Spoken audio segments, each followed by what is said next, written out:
Hi guys, Jixie here, and welcome to the first Jixie diary in a long time. I'm so sorry guys. It's been such a long time. I think it's been like a year or something, and I'm so sorry about that. It's just been a really busy year. A lot has happened, and obviously I let you guys know, I think sometime last year, that I'd moved. And so, you know, if you'd seen that short, you shouldn't be surprised about the change of backdrop. And also I did the little short about my, well, it was not really a short, but it was a video about my Christmas tree at Christmas time. And so, yeah. Basically, it's not been too long, but it has. But anyway, that's it. So, it's been a long road, hasn't it? I mean, my channel. You know, and the things that we've gone through. We did fairy things for a long time, and we've done, talked a lot about disability and things like that, and, you know, I'm so grateful for you guys watching my channel, because things really have got bigger and kind of better for me. Not only am I working on my first book that's being published right now, The Welsh Witch, which I'm hoping will be out by the end of this year. Not only is that happening, but also I've, you know, for those of you who watched my growth awareness talk I did a few years back, it shouldn't come as any surprise that I'm devoting my time to a lot of charity related things, mostly to do with visual impairment. So, you know, I'm devoting a lot of my time to doing podcasts and videos and things like that, which spread, you know, awareness about visual impairment. So, you know, that's basically why I've been so busy. Moving house and then spending so much time on my book, and then, you know, a lot of charity related things and workshops and different things, and meeting new friends, and it's been wild and crazy and wonderful, and so much has changed about myself and about my life, and it's been fabulous this last year. I feel like I've changed a lot, and my focus, you know, despite the fact that I love you guys for sticking with me for so long, for, you know, giving me confidence, because you guys coming here and being myself and having you guys watch what I put out there, it really, you know, it took me from being this little kind of shy person who didn't want to show even my face on screen to being what I am now, and working towards being an author and working towards doing charity related things. I feel like I've grown so much, and it's been because of you guys watching me and being so sweet, and, you know, and I'm so grateful for that. But my focus has shifted, and I'm really focusing on my book and on the charity stuff that I've been doing. But I just wanted to recap you on what's been going on in my life a little bit. I had to move. I had to move from my place that I was before, and I can't really talk much about that because it's still so fresh in my mind, even though it was a year ago, and it was just very traumatic. But I had to move, and I moved to this beautiful place, which I can't really talk much about due to, you know, the upheaval and the trauma that was related to it. But I'm in a beautiful place now that I'm really happy. A lot is, you know, happier and changed, and so yeah, that's different. And my days are full of light and happiness now, and that's so amazing. And yeah, so, you know, my book I'm so excited. My book is nearing publication. My second book has been written and is in the beta reader phase, and I'm planning my third book. So we've got, we've got a series here. It's a 4-part series, my book, The Welsh Witch, and the Welsh Witch series. So at the moment, that's what my focus is, along with working my local blind society, with charity related things, which I'm really, really enjoying too. Anyway, actually what I wanted to show you is I'm wearing this rather fabulous outfit right now, because one of the things that I've been more interested in is historybounding. And for those who don't know about historybounding, historybounding is coined from, someone came up with the term Disneybounding for people who go to Disney World, because apparently in Disney World you're not allowed to dress as actual characters because people don't want, they don't want you to be confused for the actual Disney staff. So people Disneybound, which is like they dress kind of similar to, like, they dress like with the vibe of the character that they love, but they don't actually dress like actually what the character, hi Cokes, come on. So they don't actually dress like what, the character is. So historybounding is the same sort of thing, where you don't dress, you don't necessarily have to dress accurately to a specific time period. You can do a mixture of different ones, or you can do, history and modern. It doesn't have to be entirely accurate. I started off really interested in vintage fashion.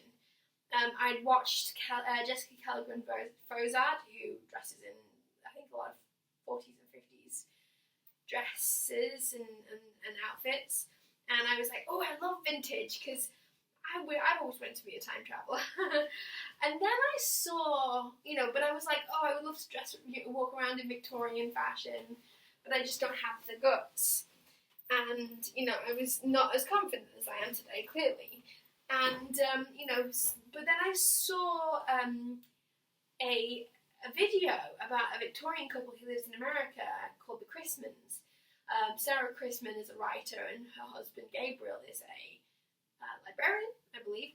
And not only do they dress in, period accurate, so I think it's like 1890s clothing, but they also have their whole house is like a Victorian house, and they've got Victorian light bulbs, and they've got Victorian mangle for doing their washing, and they've got Victorian everything.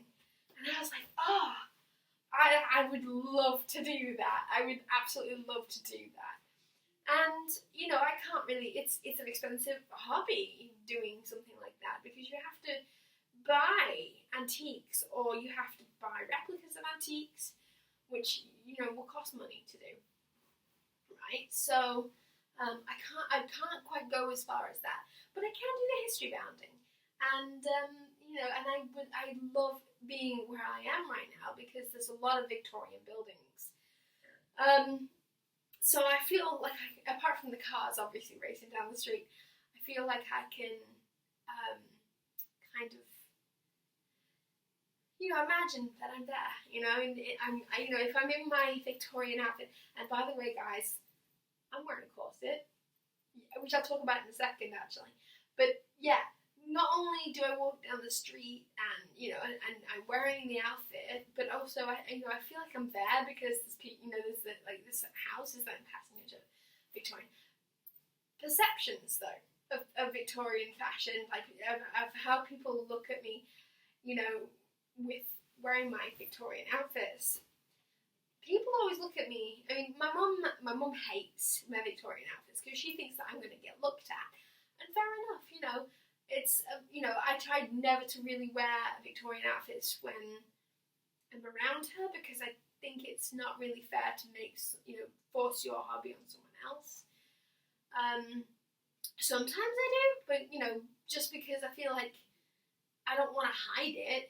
I don't want to make her feel, I wouldn't do it if we were going out and about.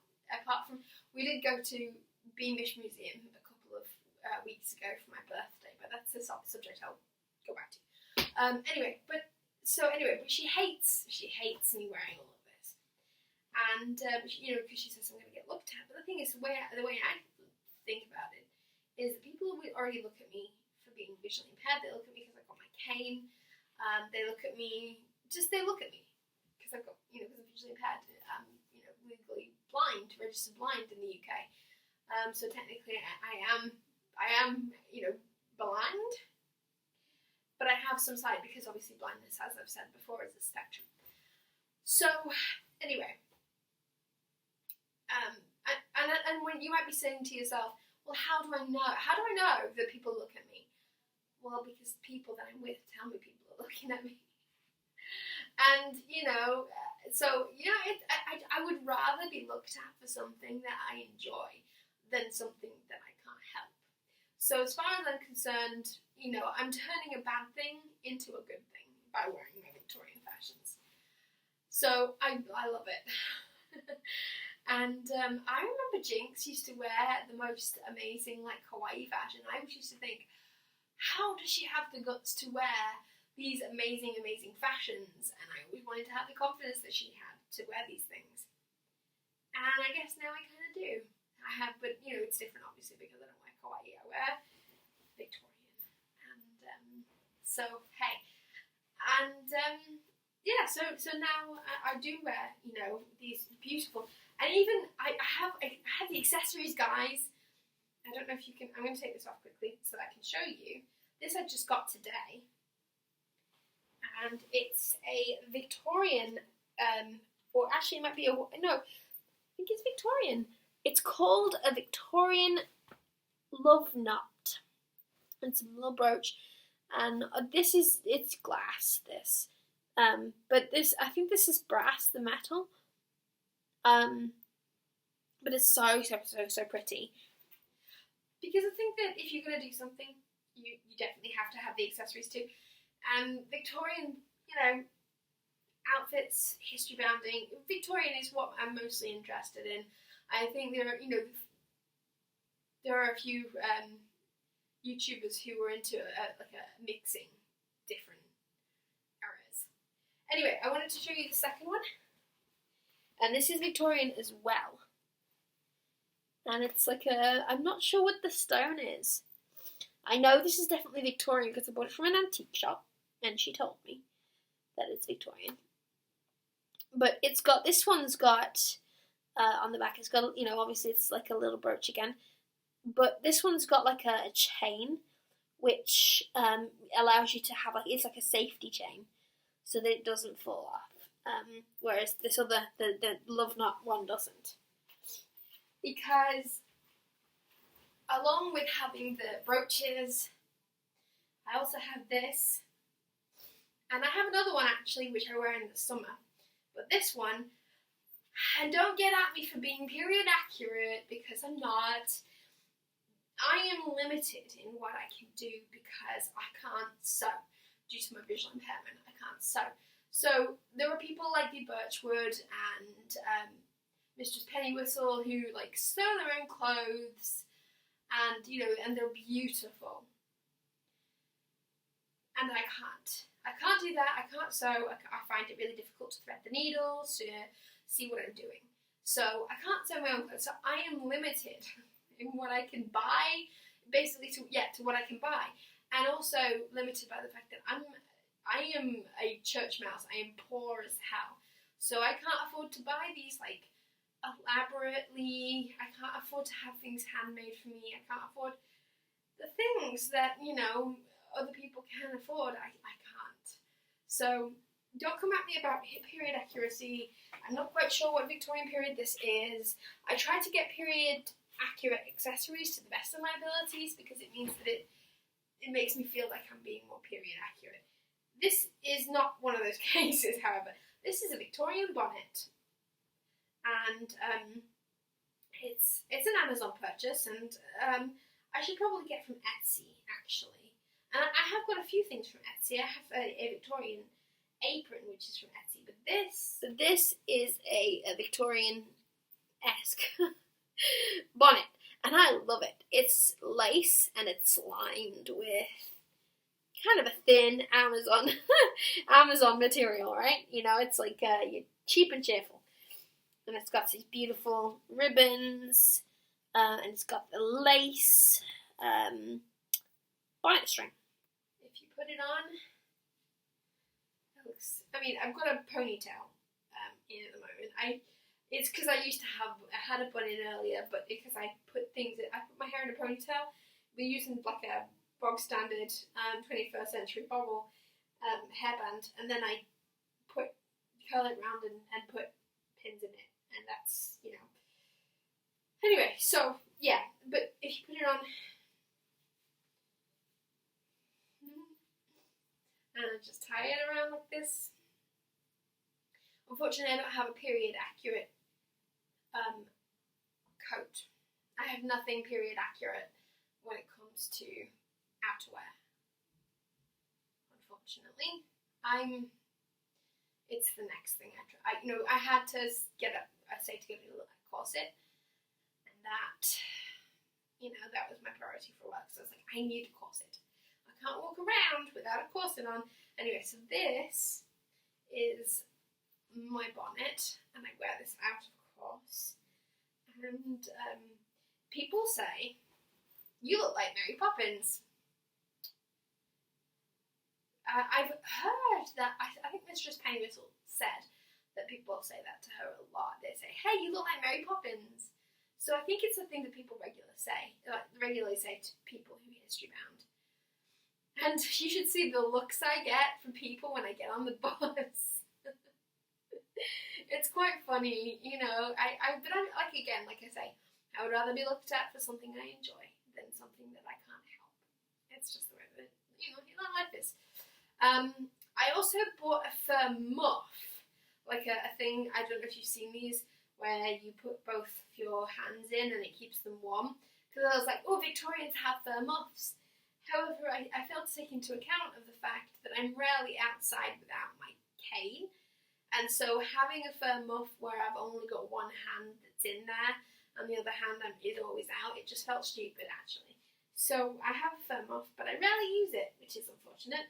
I did have some lace gloves, but I've lost one of them, which seems very, very period accurate, actually, because I think was it Meg or Amy or Jo or something like that? No, not Meg. I think it was Jo or something from the Little Women, and she lost her glove. So it feels very period accurate. Do you know, there's something that I really love is wearing my Victorian clothes and walking in the sunshine. And I have a book. I have a few Victorian books. I have Jane Austen in like a big leather bound thingy. And I'm walking. I'm going to act this out. I'm walking with my book and my bonnet on, and I feel like I'm the main character in like a book. I feel like I'm Jane Eyre or Amy March or Beth March or whatever, or Heidi or Mary Lennox in The Secret Garden, or I feel like I'm a main character in Victorian romance, and some dashing Victorian guy is gonna come along and be like, mistress, I love thee, please marry me tomorrow. Because he doesn't want that, some handsome guy to come along and be like, mistress, I have loved ye since the minute I first saw you, which was like 5 seconds ago. Please marry me. If you don't marry me, this very moment, my heart will surely break. So when I'm walking around and I'm in the sun, and I'm clutching a book in my hand, a la Elizabeth Bennet from 2005's Pride and Prejudice. Although that's Regency, that's set in the Regency. I'm not claiming that that's Victorian. It's not. I just feel like I'm caught in like an imaginary world, and it's wonderful. So yeah, I wanted to talk about my experiences, because this is the second time that I've worn my corset, and so far what I've learned about it. Now, it is not entirely period accurate, but I feel like it gives me the idea of it, and so even though it's not period accurate, I don't care. It does the job nicely. So I went to Beamish, actually. I wanted to tell you that. I went to Beamish, and you guys have to Google this. It's in Yorkshire, and, or is it Northumbria? I can't remember. It's near Newcastle. Yeah, it's near Newcastle, so I tell lies. It's Northumbria or Northumberland or some sort of place like that. Anyway, it's near Newcastle. Hey. And it's an entirely accurate Victorian town.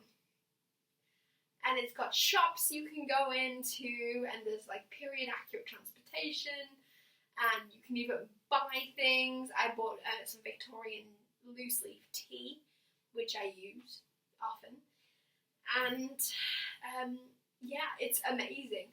Walking down there in my Victorian stuff, I was in heaven, guys. I was in such heaven, I can't even tell you. And it was just amazing. I went to the dentist. I didn't get my teeth pulled, I promise. As you can see, I didn't get my teeth pulled. But I went in, I had this wonderful talk with this woman who showed me, she actually let me touch, which not anyone else was allowed to, but I was allowed to because I'm visually impaired. She let me touch the dental instruments, and some of them were a little scary, and some of them were not that dissimilar to what people, to what dentists use these days. She showed me all the gas and air cylinders, and I think there was a woman, I think she was called Lillian Lindsay or Murray or some sort of thing like that. If I can remember, I will link it down below. There's a female dentist who tried so damn hard to actually be allowed to practice and go to college, university, and study dentistry, and people wouldn't let her, and she wouldn't give up. She was doing it, and they were not going to stop her, and eventually she did end up practicing dentistry. And all female dentists these days kind of owe her, really, because she really fought to be able to have their rights, which is amazing. And when we were there, we saw a suffragette march. It was brilliant. I think if I can put photos up here or anywhere, I will put photos of this incredible place. You guys need to, if you're in England, you need to go there, and if you're not, you need to see if there's something similar near where you are.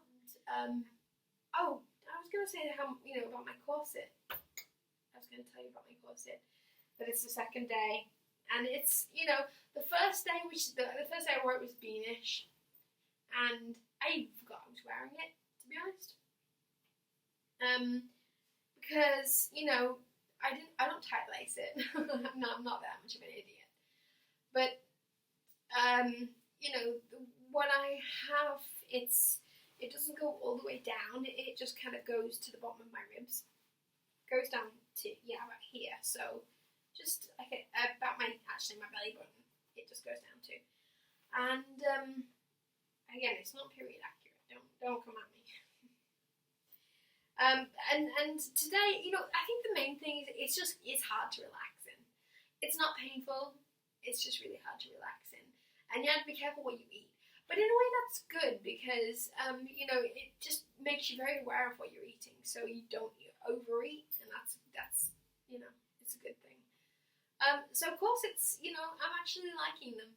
I do. It's just really hard to relax at the end of a long day when you've been busy and rushing around.